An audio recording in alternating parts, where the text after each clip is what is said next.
High guys, as you all know, నా పేరు Narender. So ఒక విషయం గురించి చెప్పడానికి వీడియో చేస్తున్నాం. అదేంటంటే మనం వర్క్ చేయడానికి లేదా జాబ్ చేయడానికి డిఫరెంట్ సిటీస్కి వెళ్తూ ఉంటాం. అక్కడ డిఫరెంట్ పీపుల్ ఉంటారనమాట. లైక్ వాళ్ళ సిటీస్ వేరు, వాళ్ళ స్టేట్స్ వేరు, అండ్ డిఫరెంట్ కంట్రీస్ నుంచి వస్తూ ఉంటారనమాట. అట్లా ఇప్పుడు నేనున్న కంపెనీలో ఇక్కడ జాబ్ చేస్తున్న దాంట్లో చాలా కంట్రీస్ ఉంటారు అనమాట. మా ఇండియన్ వాళ్ళు ఉంటారు, శ్రీలంక వాళ్ళు ఉంటారు, బర్మా, బంగ్లాదేశ్, నేపాల్, పాకిస్తాన్ వాళ్ళు కూడా ఉంటారు అనమాట. సో ఇంతమంది ఒక ఆర్గనైజేషన్లో వర్క్ చేస్తుంటారు. సో వాళ్ళ మైండ్ సెట్స్ వేరు, వాళ్ళ కల్చర్ వేరు, వాళ్ళ లాంగ్వేజ్ వేరు, అన్నీ వేరు.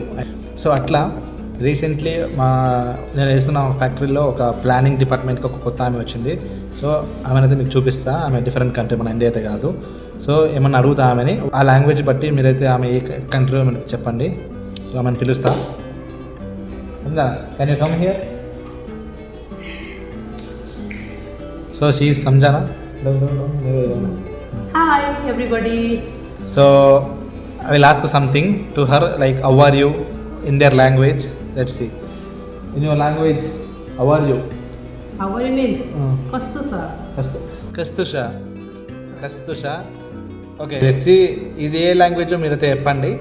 కస్తుష అంట హౌ ఆర్ యూ అంటే. సో ఇట్లా మనం ఒక దగ్గర వర్క్ దగ్గరికి వెళ్తే అక్కడ డిఫరెంట్ పీపుల్ ఉంటారు, డిఫరెంట్ కంట్రీస్ నుంచి వస్తూ ఉంటారు. ఒక ఛాలెంజే అయినా కూడా మంచి ఎక్స్పీరియన్స్ అది. డిఫరెంట్ పీపుల్తో వర్క్ చేయడం, డిఫరెంట్ మైండ్ సెట్స్ ఉంటాయి వాళ్ళకి. It's a good experience. And okay, అంత బాగానే ఉంటుంది. ఇంకేమైనా కావాలంటే మళ్ళీ మాట్లాడదాం. అంతవరకు బాయ్ బాయ్. Bye bye.